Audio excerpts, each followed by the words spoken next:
And here we are. This is a snow thrower. It's a Troy-Bilt Vortex 2490. Lots of bells and whistles. I mean, heated hand grips, everything. This is a friend of mine. He bought it used. I think he paid about $500 for it. They sell these at Lowe's. Guessing, I walked in the other day and I was looking at prices. I'm guessing it's about $1,200 to maybe $1,600 new. And he thought he did everything right, you know, and getting the fuel out for storage and all that. And he started it up and it just wouldn't run. That was last winter. He says it worked fine until it didn't. So immediately one winter, it just would not turn over. The engine wouldn't go. It has an electric start, but let's see if we can figure it out. I actually have two of these things I got to repair. There's the other one. Now this one has, I don't know, maybe that's how many inches? The width is 21, but the height looks like maybe not even 12. That's not much use. I mean, when it gets like 2 feet deep, you know, you're gonna want this. So get one with some clearance, some height. Look at that. That's pretty fun, actually. The prime, here's the choke, throttle, and this is to stop it and get it started. And you could take the key out if you don't want anybody to be able to use it. All right, so the electric start, you do use a plug. Doesn't have a battery, thank goodness, because that's just one more thing that'll go bad. Prime it a couple times. Hit start.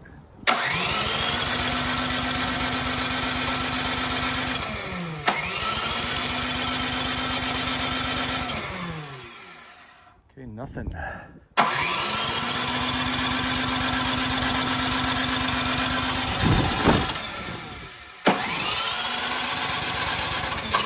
Not even close.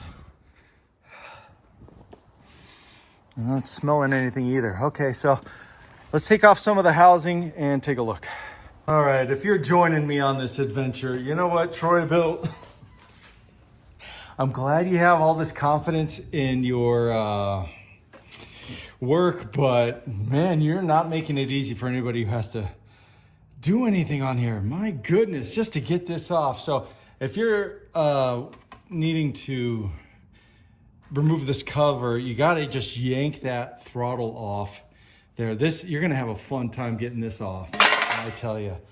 I mean, just bend this, because to get that bolt off, it's covered by that red bracket, and it's like, it doesn't have to be that complicated, you know, when you make these. Make it so you can take it apart, people. There's a carburetor. We're gonna just take it out and take a look inside. I'm just guessing that's a problem. Now, unfortunately, there's not a shutoff valve to this fuel line here. I had to shut off the heater because I can't have gas vapors and open flame mixing. Bad things happen. Because it's so cold in here, I'm just gonna take off this whole thing. We'll take it downstairs. Let's take all this off, plug the fuel line.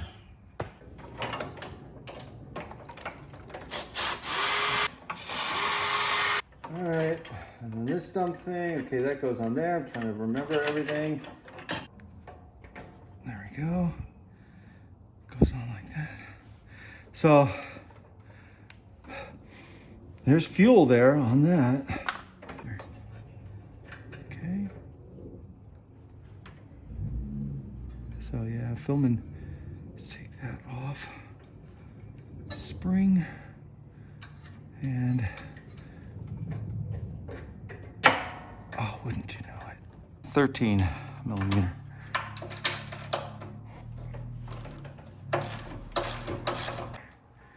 Okay, I got room to pull this off. There we go.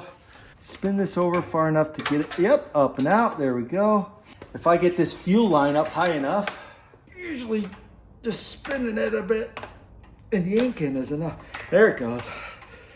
I feel like I'm gonna break. Come on. Oh, there we go. So you see this? Now it flares out. Oh yeah, look at that. Right in. Ram it in. And that's not gonna leak. Okay, All right, carburetor's out. Let's take it down in the basement and take a look.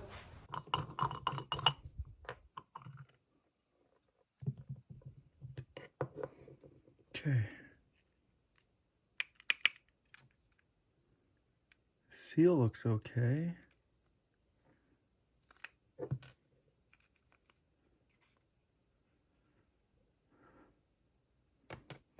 I'm surprised this isn't working.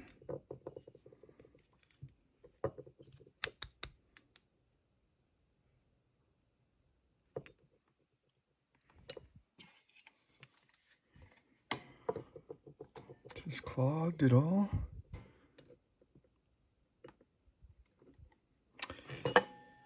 So what I'm doing is looking right down. There's a pin. Where is it? There's this little pin right there by my thumb. And that lets the hole right down there open and close. So I'm checking to see if that hole down there is clogged, stopping the fuel from coming and going. That's all I'm doing, is looking to see if anything's blocking fuel. Okay, so the fuel's coming in here. This little pin, this is a float, so it regulates how much fuel is coming into the reservoir. And this little pin right here is what can block it, allows more to come in. And then it escapes through there.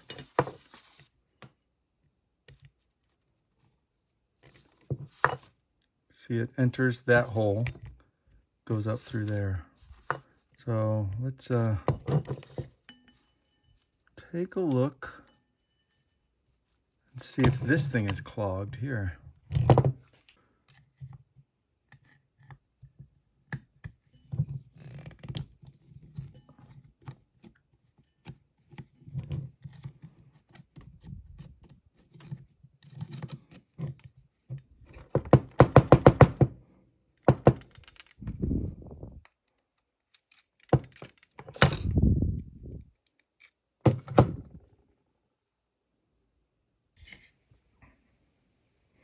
Well, you can see, yeah, it's letting light through. The fuel's able to get in. We've checked this out, and it was full of fuel anyway. Fuel is able to get through here. Let's keep probing. Push down on here, and let's see the condition of this.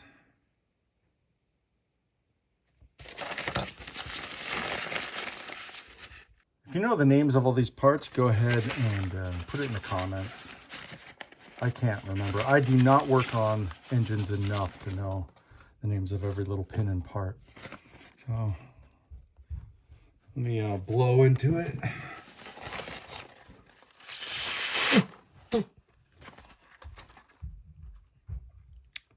This seems completely clogged. You should see some light going through there.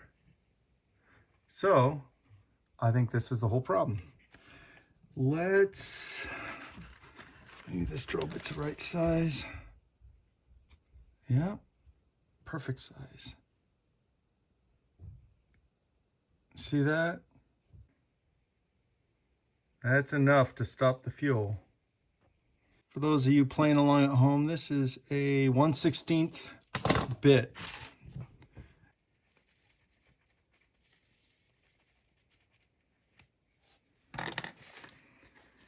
You can see all that stuff that was in there. And look at that, you can see right through it. You know, engine does not need that much fuel to turn.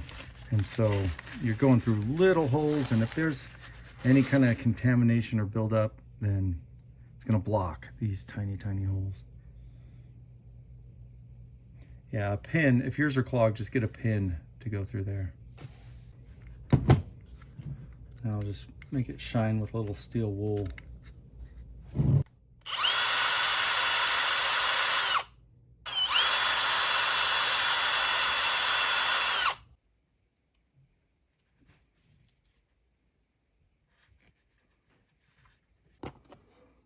But then there's also these holes that are super small. You can see these, 1, 2, 3, 4, 5, 4, 5, 4. You gotta clean them all out. I'm using these PC drill bits. This is a 0.0225. Let's see, I know it fits in here. Let's see if it fits in there. Nope, it's too big for that. Let's go down.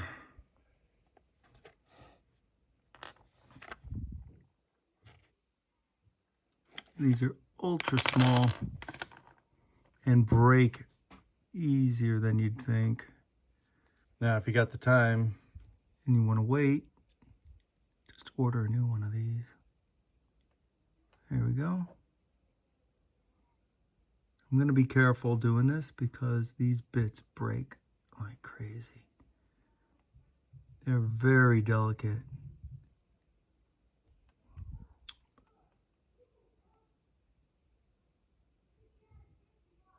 There we go. These holes here are smaller than those, just so you know. Go all the way through. This size is a 0.0158.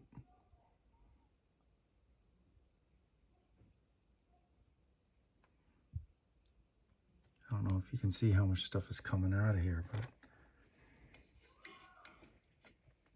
there's a lot of crud stuck in these little holes. There we go. Okay, they're both very clean, ready to get reassembled.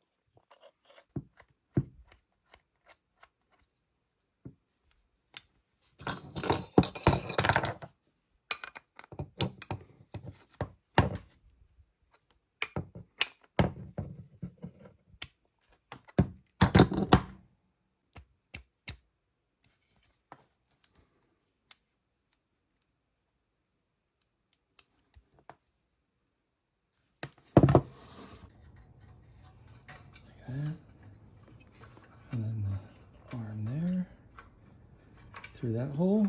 See? Make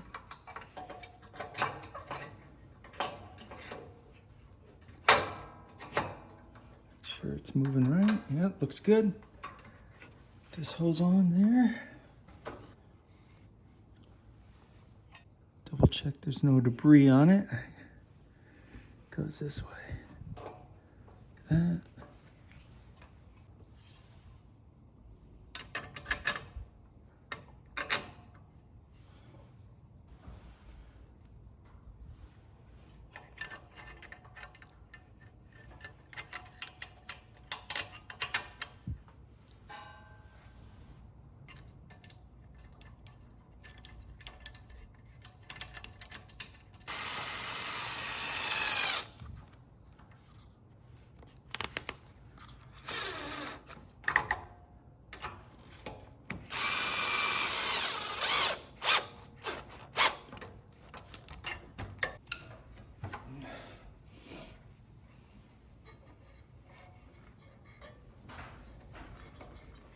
There we go.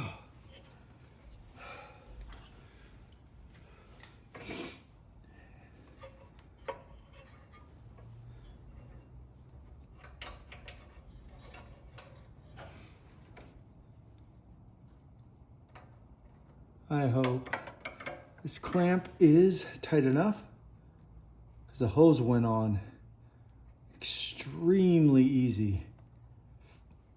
So if I'm noticing any fuel leak, see if any fuel's leaking around. Nah, fingers dry. Okay, that should be good. Since I'm here, I'm going to show you how to test this, make sure this pump is good. If I put my finger on the end on this side, block the hole and push, it should have a lot of pressure.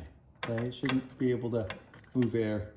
When it comes to putting nearly anything back together, you're gonna put all the nuts and bolts in loosely and then tighten them, because you'll find one bolt will pin down the frame in an incorrect position on the other side, and then you'll have to loosen them again to try to make it fit.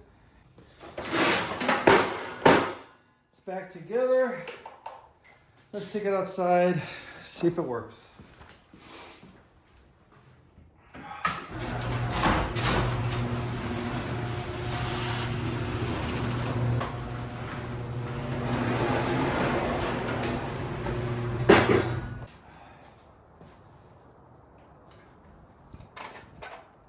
Choke, start, push it in, prime it, 1, 2, a few times. I think that's it. Is everything ready? Give it a shot.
All right, good luck on your repair, guys. If you got any questions, throw them in the comments. Maybe I or some other viewers can help you out. Take care.